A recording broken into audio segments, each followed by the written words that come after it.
Hello and welcome to another episode of the CollabTalk podcast.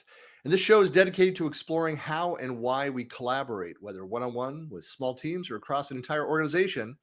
And I'm excited about today's episode. My guest today is a product marketing and information management guru, a 20-year, just over 20 years Microsoft veteran of the SharePoint, OneDrive, Microsoft lists, was there throughout. I've known you a long time, sir. It has Yeah. been a long time. I know. I know you've worked on a lot of other products as well and features that have come and gone from the era. And you recently went independent as CEO of Cashbox LLC. That Welcome, is right. Mr. Mark Kashman. Thank you, Mr. Buckley. Thank you for having me on the show and obviously all the wonderful things that you've done for decades and continue to do. And my little trivia thing, the CEO, the E is Chief Extra Zone Officer. Yes, So we're now very in good. the extra zone. In the extra zone. Yeah, it'll be. I think that's kind of a lot of people have asked that question, like, what's going on with the old podcast, and and when you have both of the hosts leaving the company, I guess the company still kind of owns the brand. I believe so. That's at least the way that I let it land because, we had a couple last episodes and the farewell episode. And it felt most right to have it be something that might get carried forward that Microsoft would actually continue with. And there are some new folks, that might pick it up. I don't know exactly what's going to happen to the Interzone. My hope, because I loved working on the show, is that it continues and supports all the goodness that is the outreach mechanism for OneDrive, for SharePoint, for Viva, for Copilot, for whatever. It was Yeah. so nice to be able to land a lot of things through it. And I don't have any insight, but I do know that Microsoft owns the show and can and may do something with it. Well, I have to go back and look because I think I've got links to it in a number of places of like resource lists of Yep. things you should go check out. I started doing something over the last year and a half where I've would go in and take the episodes and run it through an AI tool and pull the transcript and do the summaries and kind of a bunch of other things with it. But so it's been a great resource. Now I know we're talking today about something that is right in this space that we've both been connected into. In fact, thinking about, like, we've presented together a couple of times hmm over the years. I think We- one of our big topics we used to talk about was basically external users, how right. to invite them, how to manage them, how to keep sane and do it without feeling like you're opening up some bad security element. Well, I was trying to remember too, like I may still have the slides from Mhm. when we both keynoted together at ESPC Yeah, was that in, I'm trying to remember, was that Madrid or was that Barcelona? Barcelona. It I was think it was Barcelona, wasn't Barcelona. it? Yeah, Okay. yeah, I'm trying to remember, so many events over the yeah, years, but yeah, that one was, we were covering more of the social collaboration features. So I think that was just after the Yammer acquisition yep. and the Yeah, beginning of the the integration. the SharePoint pie finally could have a true sixth slice of pie, social. That's right. Yeah, Well, today we're going to be talking about intranets, which I know is just so exciting to so many people that are out there. there's a lot. Um, There's a lot. it is, but the subtitle, "From Start to Never Finished," that's a very real thing. It's But a it's real funny thing. when we were talking about this, and like you suggested that, I just laughed. I said that's like every project. It's the ongoing. I think it's just the reality. It's not to be a scare tactic. It's, you stand up anything, whether it's you roll out email and calendars. That seems to be fairly finite and you can do it, but there's always going to be some maintenance aspect to it. You throw in the ability to communicate on a recurring basis and have teams work together and you're building solutions and you've got workflows running and whatnot. There's always going to be either some refinement, some new project or campaign, or maybe a whole restructuring of how you let information flow internally. And if you get a really good foundation and you're able to be agile, the never finished is the reality of business never Right. stops. So there's going to be some element of continuing the business, and the intranet supports the business. It's interesting. The question that I hear the most often now from clients that are, I mean, even some larger organizations, they're saying, "Do we need to have a formal intranet? Like, what is the Mm, purpose?" And a lot of these organizations are very Microsoft Team centric. they're on the Microsoft stack. There may be a lot of Macs in the mix, but they are still primarily Outlook based email, and they're trying to do collaboration. They've got OneDrive, they've got Teams. I mean, there's SharePoint, because SharePoint is part of Teams. It's in the mix, but they're Hmm. saying, why do I need to have a formal intranet? So I don't know if that's something that over the last couple years that you had to answer that question very often. Yeah, a lot of times, when it comes to just basic communications, there may be still lots of email campaigns. There might still be now this new element of collaborative style communication, the one to few versus the one to many. And I think there's still always that need for an intranet. It may not be the corporate portal. I still think there's a lot of value in that. And maybe that is, mid to larger size companies. But also just the at the org level or at the individual team level. Who are we? What do we do? What can you learn about us that maybe isn't a directory, who's who kind of thing? And I think in the context of teams, there's so much that you can do with SharePoint, which may not be the top of mind way to frame the intranet. But if you're just creating a page that is referenceable as a tab in Teams, that's a pretty high priority. Being able to bring in something that might be a Power BI dashboard, a video that's been produced so that you can make sense of how to use the dashboard, and maybe some presentation materials and some links. That's really hard to pull together in a meaningful way as a destination that you can send somebody to. I can have my copy paste and send somebody a chat or an email. If I send it once to many, there's then it's there and then it disappears in their out inbox. Mhm. And so there's just a lot of value in terms of if we're big enough and we've got enough things going on and you don't know everything about everything, there are some ways to build knowledge, and that could be knowledge within the team, it could be knowledge within the company. And at some point, if you're a person who owns that knowledge, and we all do to some degree, are experts in some way or are the lead of something, you put a stake in the ground so you don't have to copy paste all the time. You can have something be a known destination. And when we talk about the never finished part, if your destination is something that is then going to point to a lot of destinations and a lot of materials and a lot of people, then it needs to be dynamic and fluid and grow with the business so that you have this way of discovering what it is that you don't know, but maybe at some point in time need to know. And look, somebody created a nice site with all the material in an organized fashion, not just a folder that you point them to and hope they look at the right presentation or document or whatever.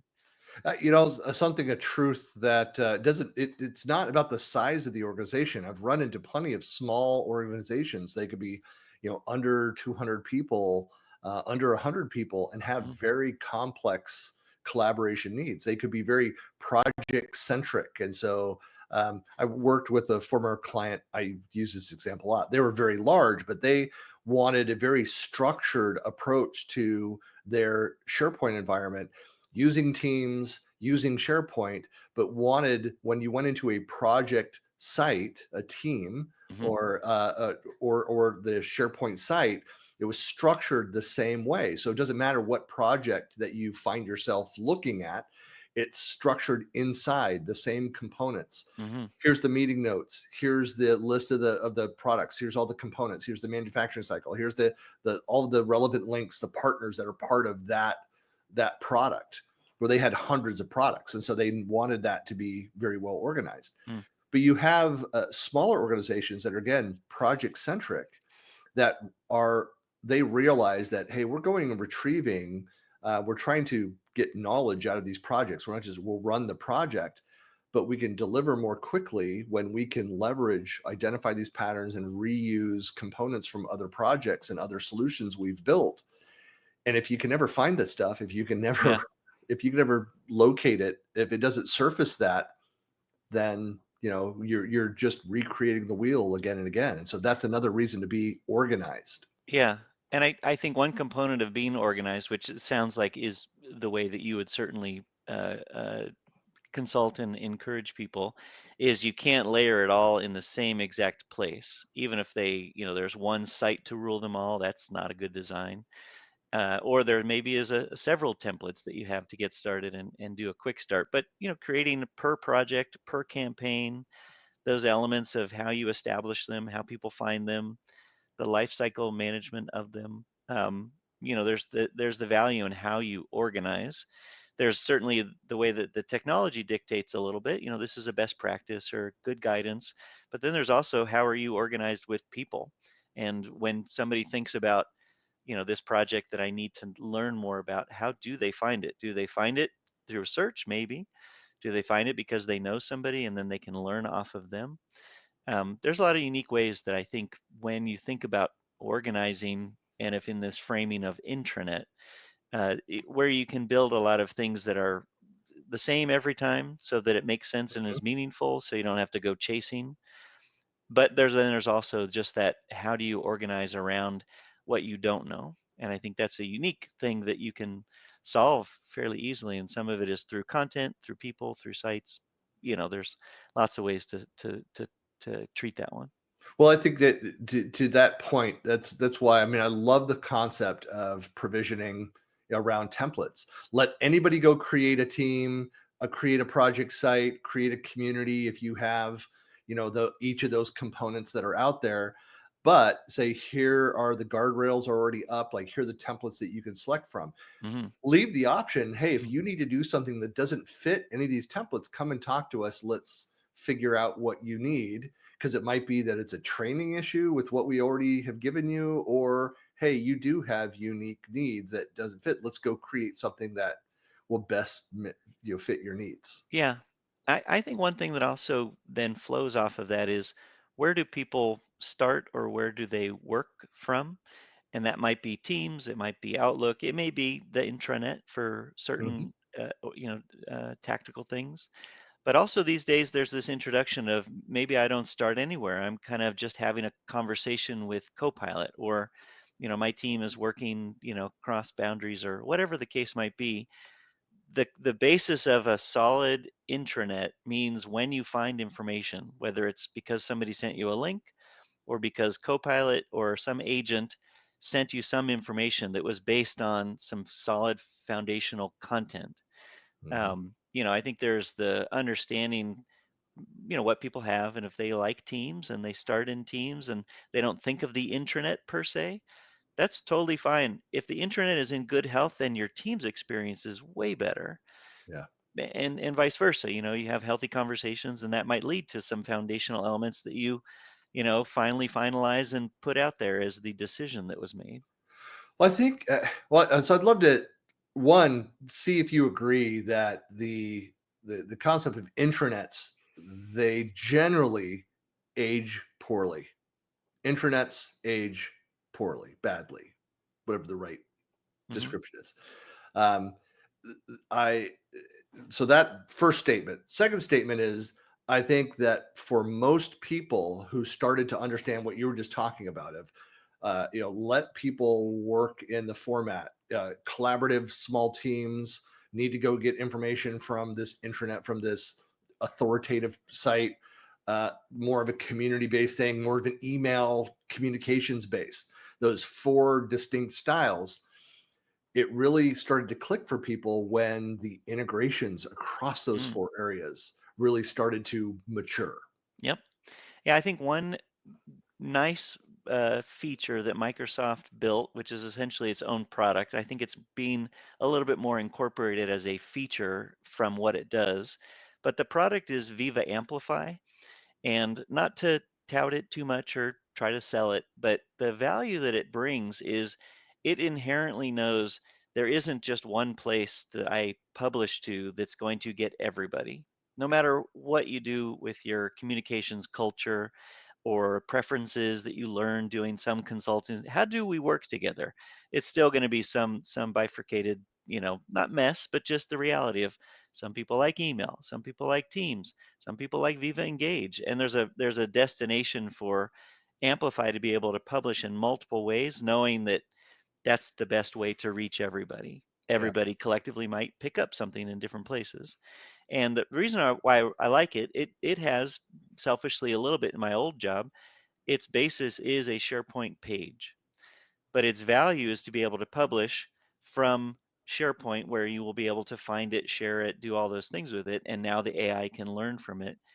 But it is then the ability for it to, as a publishing mechanism, publish out to a Viva Engage community as a post, to Teams as a post, to Mhm. Outlook as an email, and to SharePoint itself as a piece of news.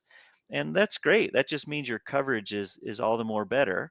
And the likelihood of somebody maybe not getting the first send of that information, if you have a good, healthy intranet, then it's either something that can be forwarded to them or they can discover through search or whatnot. If it's just in email, that's a really isolated experience, except for if they got it, in the first send.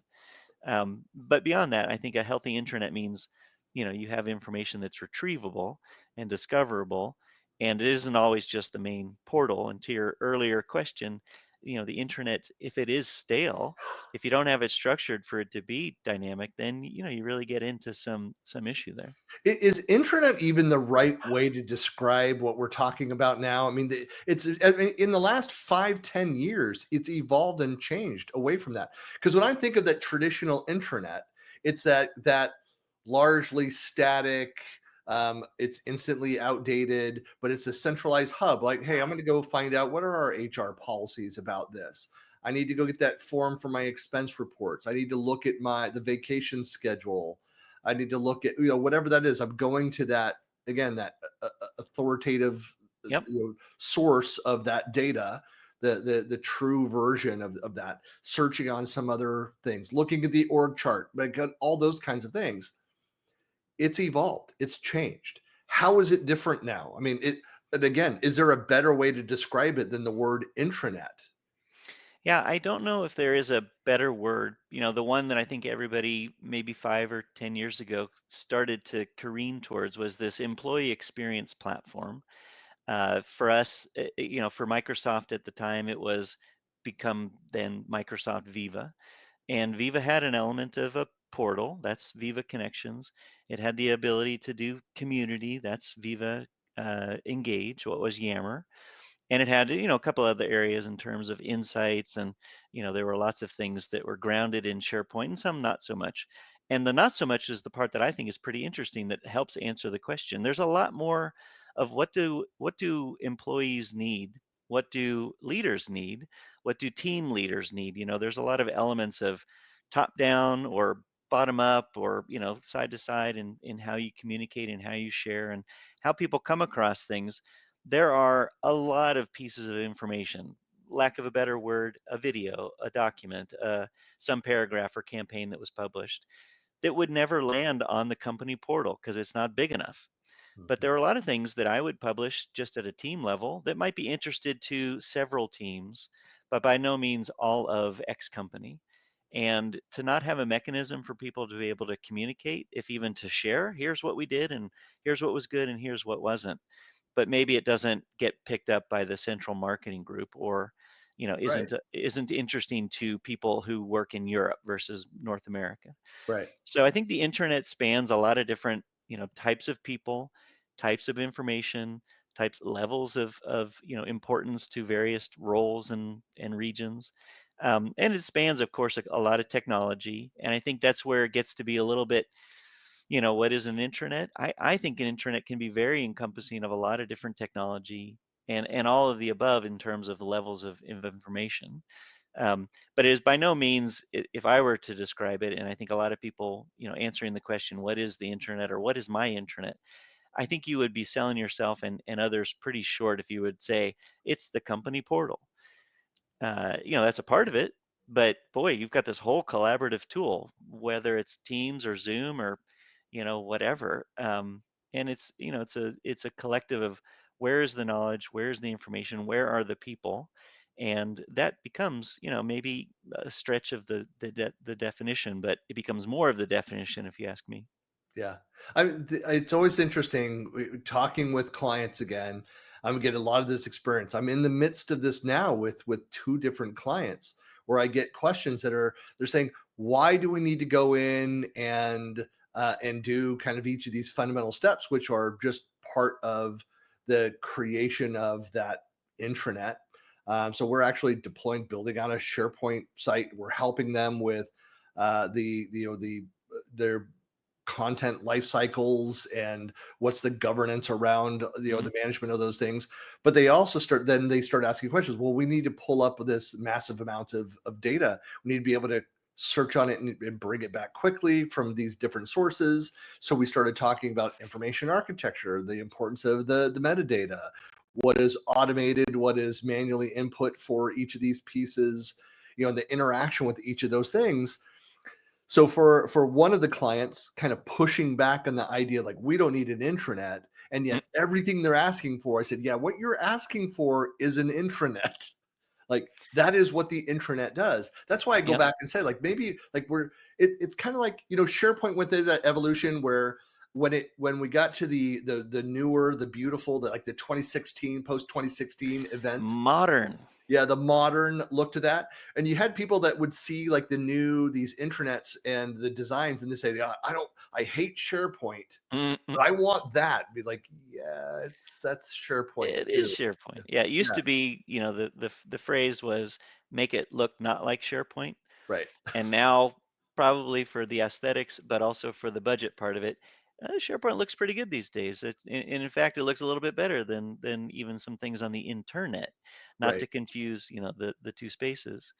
That's pretty important. It's funny. Maybe there are two different scenarios or use cases, but I think it would lead to the same outcome of your discovery, or it sounds like your customer's discovery of we don't need an intranet, but I do need this common process. This form does need to be filled out, or I need, people to be able to onboard into my group efficiently or onboard to the whole company.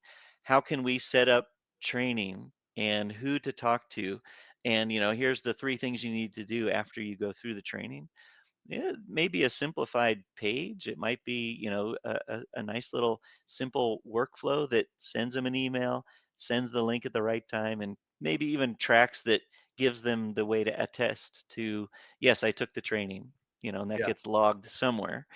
And, you say that at some parent level, they probably have what they need for being able to do a good survey across the whole company. They've probably had to do that. But now cut to a team of 10 that has a really interesting project they're working on, and they would like some people to know about it, some being able to get input and onboard and whatever the case might be. And at the end of that conversation, you would tell them to do that. You have what you need. Like, it is right there. It's all the same thing. You just need your own thing. So that's, a way to carve out their own little intranet within, the thing that they're already paying for.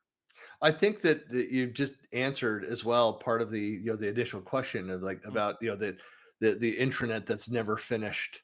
That idea. It's like, well, if you're going to go and build for what you need today, so you could just go build like a simple page with some automation, the components to meet that need. But then, suddenly your peers in your team need something that's slightly different. Yep. What's the right way? These start adding up. You're going to just now build all these pages, and where's the top level? What's the oversight of that look like? What's the search experience across the different components that are being done? And where are they going? How do I go and search? How do if we need to do a legal hold, how does that whole Mm. process work now across these various components? And so that is part of this. If you are looking to solve today, a lot of times you will overlook or look past or ignore what your future needs might be. Yeah. Eh, And yeah, one of the thing you made me think of, especially in the future needs of it, is the part of you're never finished or it's never done, is the reality of you especially if you're just getting started, you need to make sure that people know it's there. So there's an awareness campaign. You need to, at least to some degree, if even it's just from a consumption perspective, you know, SharePoint might be new to a lot of people, and the methods of how it works and how it's plugged in. You need to do a little training, if not a lot of training, if it's, a little bit more oriented around work and submission versus just reading the intranet. But then there's also probably something that you've done so much of way beyond myself, at least up until now. It's around just what is the user feedback mechanism, so that yes, we built it, yes, we've trained people on it, Now, what do they like or don't like, and how can we make those changes so that they have a better experience or are getting the information that they need, or at least are able to find the information that is out there? It just isn't quite front and center or easy to find. So, that's the life cycle part of it, which should just be a reality of we're talking about an intranet, an application, a year to year project, or maybe you have there was always this giving campaign every October. When I worked at Microsoft, there was a notion of giving campaign, and Mhm. there were things that they did really well. And definitely there was an intranet part of that. But I think an element of it was how to make it easier to donate or volunteer or whatever. And that got oiled well over the years. And same as an intranet, however they did it 10 years ago is not how they do it today. The value and the why they do it probably didn't change too much. But the how they did it and made it easier for us at the time to be able to partake and to give and to volunteer and do all that stuff became way much easier over the years. And I think it was because they listened. Yeah. What was hard, what didn't you like, what was frivolous, and things that just we just can get rid of. That that's also nice to hear. I think my first experience in building on an intranet, so back in the mid '90s, working for the phone company, and where I was actually going and creating images for buttons in using CorelDRAW. So that's Mm, a ways back. nice. And that was back in the let me click on this link to download this, and I'm going to go get lunch, and hopefully it'll be done by the time I get back. Back in that day, Did you also uh, have a dot matrix printer? at that, no, I think we had a little bit of money at the phone company at Pacific Okay. Bell. I think Yeah. so. We had the laser printer even then. Whenever those, yeah, no, we had the laser printer by then. Um, but no, but it was to go and build that. But a lot of what we were doing, it was trying to simplify the process. So Mm, where somebody goes in, they're looking for. We went spent a lot of time planning and say when people come to this page, they're looking to do one of three things. So we to oversimplify it, like put a giant number one, number yep. two, number three. Here's That's what right. it is of like the process. And so that was a similar, a lot of those fundamentals of going through my first intranet building experience and talking with across all these different teams. We were I think we had about 120 people within our IT unit under our Mm, director, yep. and that was chartered with building this out for the broader organization. But we had thousands of people that would then go in and access this environment, and we talked about how many people are clicking on each one. Do we need to add a fourth button? Do we like what do we need to update the constantly making sure that the resources being accessed then at the next layer down were built out. So a lot of those fundamentals I brought with me. And one of the things that um and I don't think that you were aware of any of this. So back in 2004, I wrote a white paper talking about essentially what Microsoft needs to do to improve SharePoint from that original 2003 Mm, version, and was invited up to campus in 2004, in August of 2004, and got into some arguments about what they were doing right and wrong. Um, and then, of course, 2 years later, I end up working at Microsoft and building out the hosted version of SharePoint. so it But sounds like the white paper was your job application. it built some relationships. It got things kind of established there. But it's Mm, interesting though. And part of it was my contention was that having that previous intranet and collaboration experience, and I was doing a lot of project and portfolio management, but which essentially is collaboration, all the assets that you create as part of mhm, a project and collecting those and organizing all those. And I said, you've got a sprawl issue, mm. and so again, it went back to everything that you're trying to do. Yeah, you want the functionality, but it needs to be organized in a way. It needs to fall under that information architecture. Yeah, It needs yeah, to fall under that structure for it to be reusable later. yeah. Sounds like the early days laid foundational for what effectively, uh, becomes sometimes when you talk about the past and the things that you learned from, or maybe you were chartered to fix and solve. It's funny how I think from an intranet, the intranet of today is definitely not the intranet of Yeah. yesterday. But the foundational elements, which is really what does the business need and how can we optimize to do better for the business?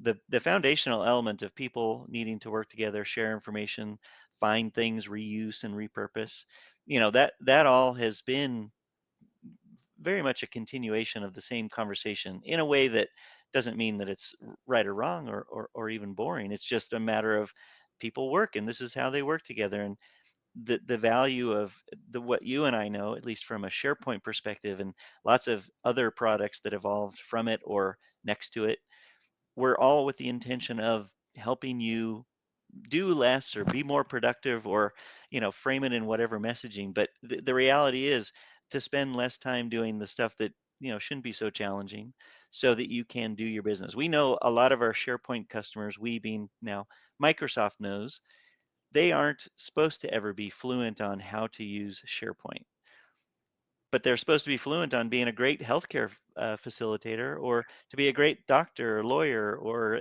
manufacturing, and to have to know SharePoint at the core level of how it works, whatever. Yeah. But for it to work for them, and kind of getting back to this notion of the intranet, to basically develop over time an intranet that works for you, not against you, I think has a lot of the same foundational elements, even if you know my and your hair gets a little bit more gray over time. I think that developing self-service tools, Mm, that's like the key there. Because you're right. A successful intranet, a successful collaboration environment is one where you don't have to involve IT every time you want to build something out working inside your project. You want to be able to go and do it instantly in real time with some guardrails, but mm, it should all of the complexity should be hidden behind that. This is one of the shifts that I think we've both seen with like doing speaking at events. When so I left Microsoft in 2009. I went in October, November, I think November of that year.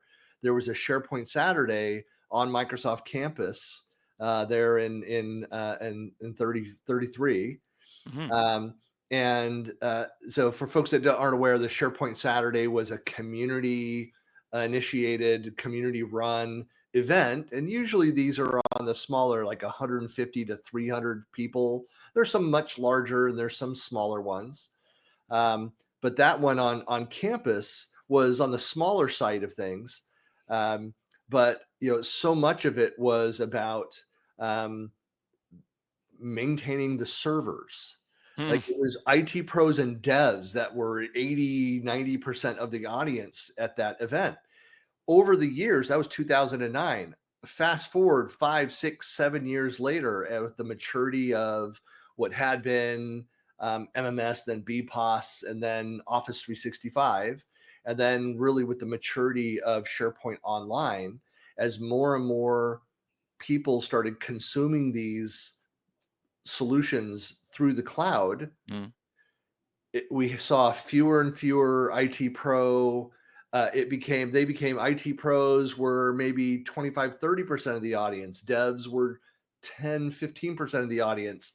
50% of the audience were end users, power users, mhm. people consuming the services rather than maintaining servers. And that speaks to, I think, a huge shift in the intranet, where that's always was the goal. That's what we were doing in the mid 90s, 1996. My goal was, I don't want to have to come back and daily look at this Mm, site. I want to build it so that they can just go use it.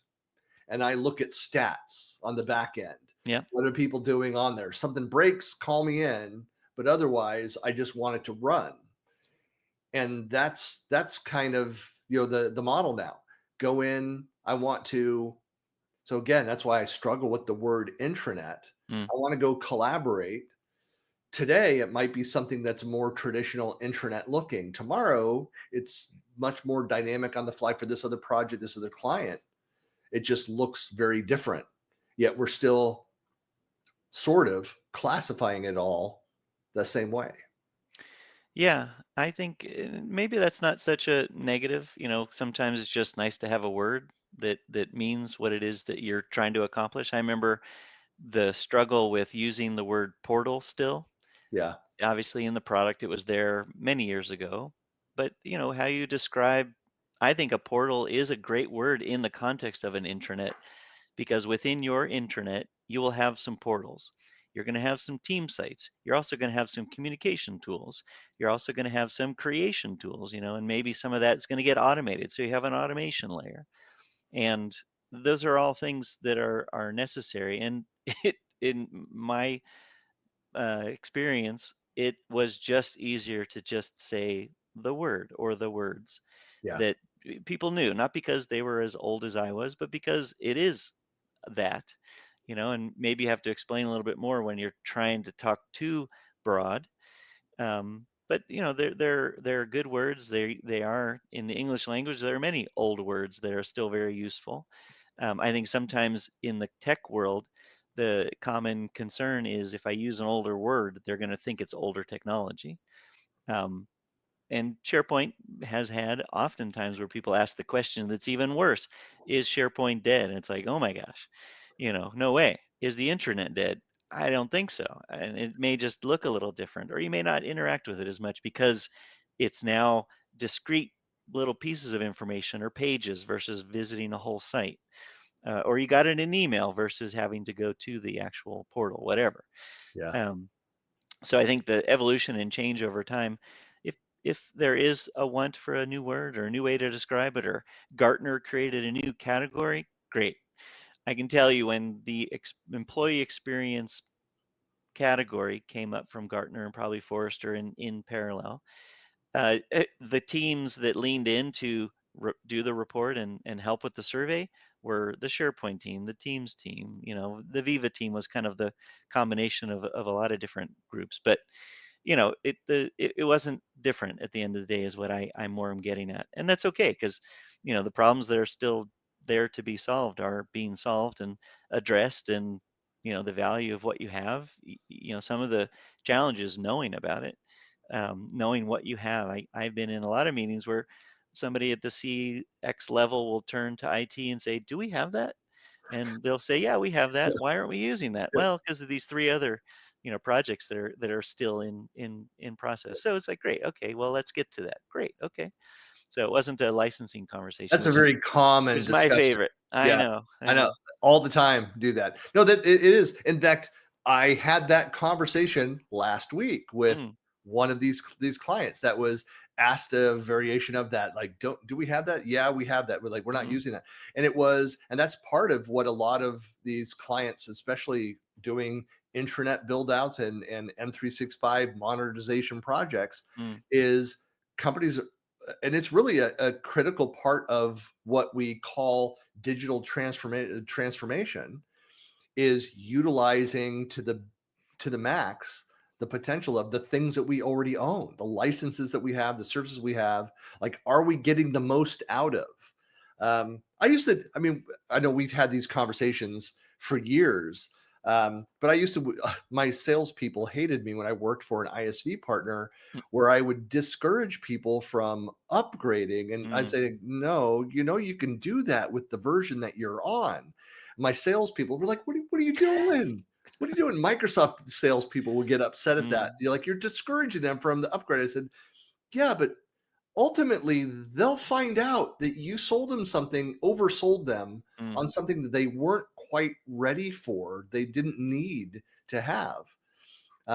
It's a slightly different conversation, but making the most of what you already have, getting the most value out of it, that's an important part of the intranet build out.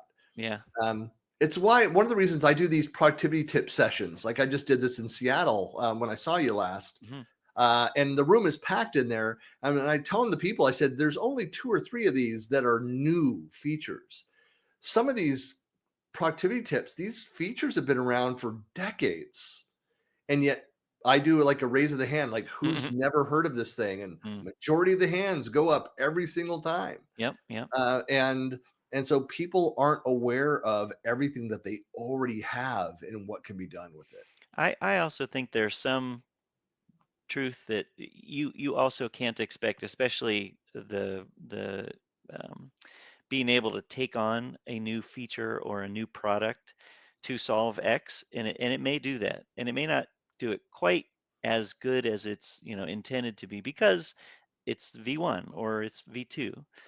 But the notion of having the expectation that because something ships as new is going to be the thing that people use or learn about or hear about.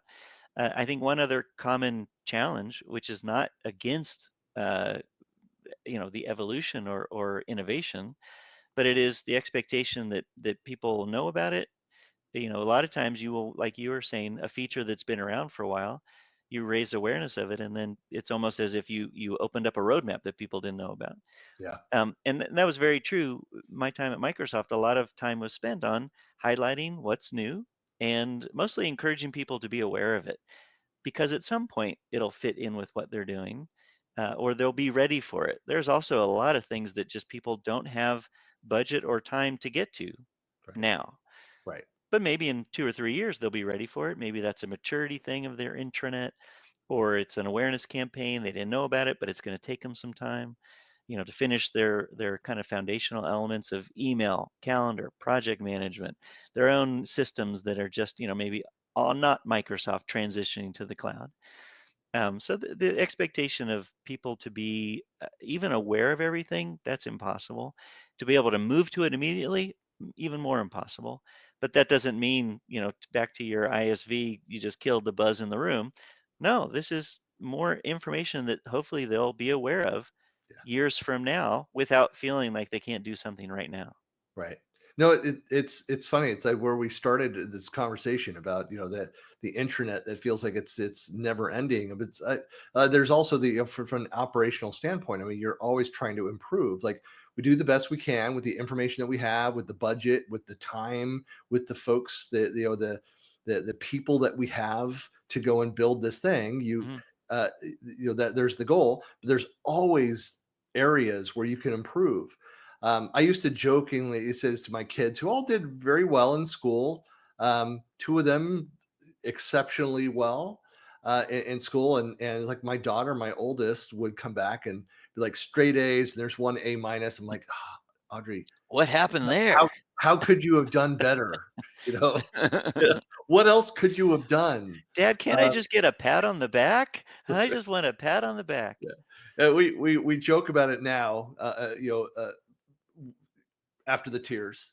No, there's another funnier story of where I was sitting down with all four kids and I asked them, how have I, as your father, caused mental damage to you in your life? And Mm. a couple observations, Mark. One, Don't ask that question. they all took it seriously. Okay. Second, they all had multiple things. Three, none of them were the same things. Okay. All I right. did. All right.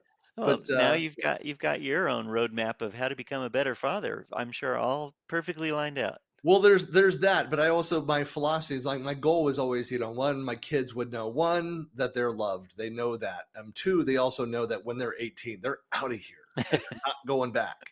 So individuality, like to be responsible to go out, they're like, no, I'm never moving back home. I'm like, Yeah. awesome. Yeah. So Yeah. it worked, and they know they're loved. So That's good. That's good. I no, but never I never yeah, questioned that. yeah. No, but it's there. It really is that there's something to go and improve, and it's what we're just talking about. It's not always that it's something new. There's always going to be new things, interesting things that are happening that are out there, but there's always that long list of okay. Here's because our business requirements have changed. The people, our knowledge of this. I used to always I phrase it this way. I said, we provide our requirements of what we need to get our jobs done based on the lens of our understanding, what we see, what we know now. You introduced me as like, did you know that it also works this way? It can Mhm. also do this. Like, our What? worldview just increased. And like, oh, knowing that now, here's what I actually need. And so you could have done everything right in building out your environment, and then just you get to the point, the maturity, the knowledge of what else the platform can do, and suddenly it opens you up and be like, hey, there's other things we could also go and do that would make it even better. That's part of that never ending story, which I need to have that theme music now for the end of this episode. Now I just got the picture of the big, Lim Hall and yeah. singing that, but yeah. Um, well, the one thing maybe as a final thought-ish that you got me thinking right there was there is also in the element of change management, there's always something that you're going to need to take people through based on change. And that could be mostly the change of the business. We're going to do things differently. Now we need to adjust things to support that different thing that we chose. But the one thing that happens more than in the past is now, because everybody is in the cloud, most likely. And if that's a way to look at it from a technical perspective, the technology is always changing. It may just be getting more reliable, more performant, some new features, of course, new products and things that you could or couldn't license. But I think just that element of change management, and I know this comes with a little bit of a negative taste in people's mouths, but there will be changes that hopefully with the intention of it will be better based on feedback. We're going to do this, we're going to do that. So Microsoft makes a change, or SAP makes a change, or name whomever you're invested in. That change, with hopefully the right reason behind of why the change, will come with, that's never finished. They're never finished. They keep thinking, I've heard this complaint now more than 1,000 times. We should do something about that. And when they do, hopefully that means that you will do one thing less, or one thing equals, being able to do something more automated, like simple notifications, all the way up to, something that can be fully automated. Um, so I think change management is kind of one of those last elements of, you have to be paying attention to the platform change, the people change, your own business continuity and processes behind it. And if you are, then that means at some point your intranet is going to change and evolve, and that should be a good thing. That should Yeah. support the business and be something that you're mindful and planful for. Because if you aren't, then you're going to maybe be stuck in the, this never changes, I never need to change, and then all of a sudden people are really upset and unhappy. And you could have easily avoided it by just always being plugged in and having a good routine way of ensuring that whatever your role is, and if it's IT, there's a role of keeping things moving forward so that people can leverage it in the best of way. And I think that's a good thing that I think the cloud and probably a couple of other factors brought forward, and is more reality than not, but is also should be a nice thing versus how one might have done it a long time ago. And if you're not one of those old timers, the consistency of how that will evolve in the future, I don't think will change from a pattern perspective. And I think that there's in the project management space, we talk all the time about transparency of the process of the decisions. Like we receive the feedback. It has been discussed. When people, here's a Buckleyism that I use all the time. When it's transparent, when people see and they understand the process, they trust the process. Even if you ultimately, like, we took it, the committee, we reviewed it, we review these weekly. Here's our process. We disagree with you. Here's why. Even if people don't like the result, if they know they were listened to, if there's transparency of the process, they will trust the process, and they will, they'll still bring back other issues, other concerns, other requests and things there. It's just where you're not responding, where it's that static intranet that never updates. And we've been trying to get somebody to change it and no one listens to it. IT never responds to even hear our request. This is what we need for the project. That's how shadow IT starts. And it lives strong. And I mean, to some degree, it'll always happen. So some people will subvert the process, and it's just easier to go around than it is to even engage with IT on something. But yeah, it's having that transparency, having that, giving vehicles for communication to your end users. I mean, you have to keep the lines open and give them multiple feedback loops. I agree. So that's why when customers come and say, there's like, why does SharePoint work like this? Why does this feature in Teams function like this? And like, have you provided the feedback back to Microsoft? How do you expect them to change? The answer is always no. How do you expect Microsoft to change if they have no idea that you're having this problem with it? You have to speak up. You have to go through those channels so that Microsoft knows and responds. Yeah, and there's a lot of good teams that want to hear that feedback. And if it's just a one-off, that might be tough to swallow, but guarantee with the customer base and the amount of use that goes through those systems, there's a lot of feedback, and it's going to be, you want to be additive and duplicative for the right reason, that it really is an important issue. I can attest to this, that Microsoft, those product teams, you're right. They're very active out in Microsoft tech community on various locations. They're listening, they're responding to emails, to queries. I mean, there's always, if there's something that is serious, you're passionate about, you can always get in touch with a Microsoft MVP, with an RD, if anybody that through the community that might be able to introduce you to. They might even know somebody who's one of the feature owners on the product team and provide the feedback directly back. But there are mechanisms for that. So, well, Mark, really appreciate your time. We'll definitely, as you expand your empire under Cashbox LLC, that you'll need to come back and we'll talk again another topic. But really appreciate your time. I appreciate you having me on. I love the subject. If there is anything that comes to you that would be helpful for me to also handle in terms of answering questions or providing some feedback as best as I can, I will certainly do that. But thank you for having me on your show.